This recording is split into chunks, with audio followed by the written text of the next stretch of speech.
This is day 61, protecting the sacred time. There's something magical about the stillness of a morning, before the world starts demanding your attention. It's in these quiet moments that you can reflect, recharge, set the tone for the day. But let's be honest, carving out uninterrupted time isn't always easy. Life happens, people barge in, phones buzz, plans get derailed. So how do you keep your morning ritual sacred? It's not rocket science, but it does require a mix of intention, discipline, and a touch of creativity. Here's my take on how you can claim those precious morning minutes and protect them like the treasures that they are. First, you own the clock. Let's face it, mornings aren't a free-for-all. You've got to own your schedule. Waking up before the chaos begins is half the battle. Whether it's 5 or 7 a.m., find your golden hour when distractions are at the lowest. Stick to it and make it non-negotiable. A consistent wake-up time trains your body and mind to expect this routine. It's like telling yourself, this is my time and I'm worth it.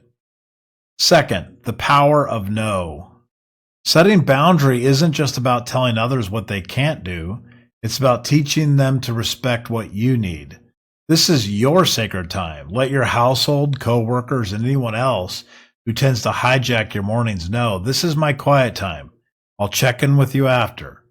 It might feel awkward at first, but people will adapt. And when they see the focused, energized version of you later, they'll understand why you prioritized it. Third, design your sanctuary. Your environment matters more than you think. Pick a spot that feels like you. Maybe it's a cozy corner with a journal and your favorite pen, or a sunny nook for sipping coffee and meditating, or whatever your favorite drink is.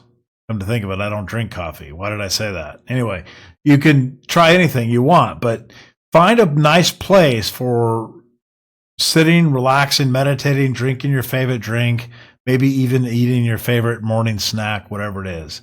Keep it free of clutter, however, and distractions. I have a habit of piling things up in my sanctuary, and then I don't want to go there anymore. So this also includes your phone. Don't bring your phone into your sanctuary. Bonus points if you can actually physically shut yourself off with a closed door, noise canceling headphones, phones. Visual, auditory peace are game changers for having quiet moments. If you can't hear the interruption, then you won't reply to the interruption, right? Fourth, plan before chaos. Ever notice how easy it is to skip your ritual when you wake up unprepared? Do yourself a favor, set up the night before.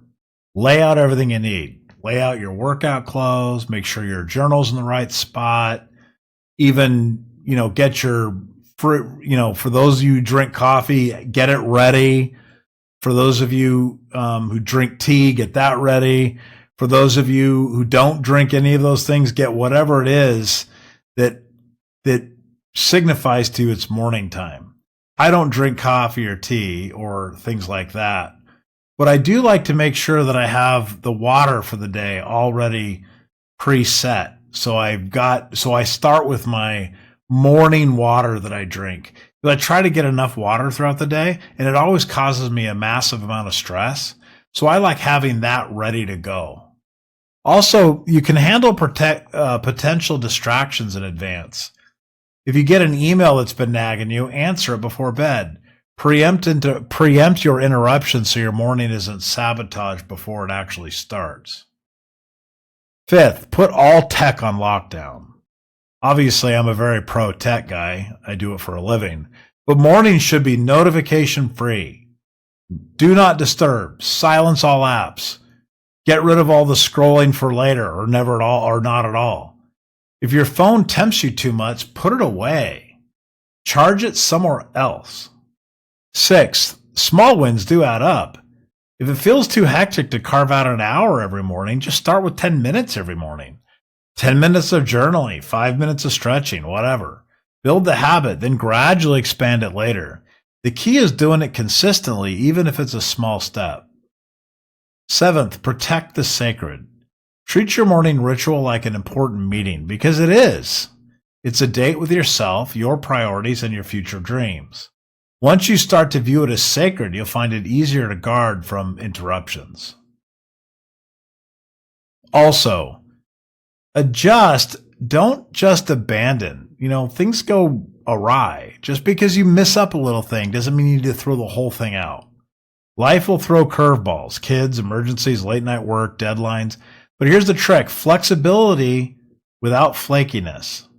You should allow yourself flexibility, but not allow yourself to flake out completely. If something derails you, adapt. Shift your ritual to later in the day or pare it down. Just don't skip it. Stay committed. Even when you're in the imperfect times, keep the habit alive. Ninth, reflect, refine, repeat.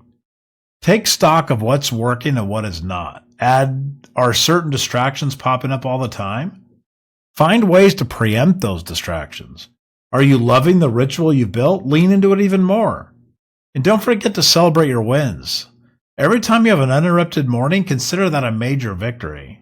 Notice how it shifts your mood, your focus, and your energy. That's the fuel that keeps you going. Here's the absolute truth. The world isn't going to hand you uninterrupted time. You have to claim it, guard it, earn it, own it. Build your day around it. And when you do, you realize the real reward isn't just a productive morning. It's a life that feels grounded, intentional, and entirely yours. Commit to your mornings and watch how everything else changes in your day.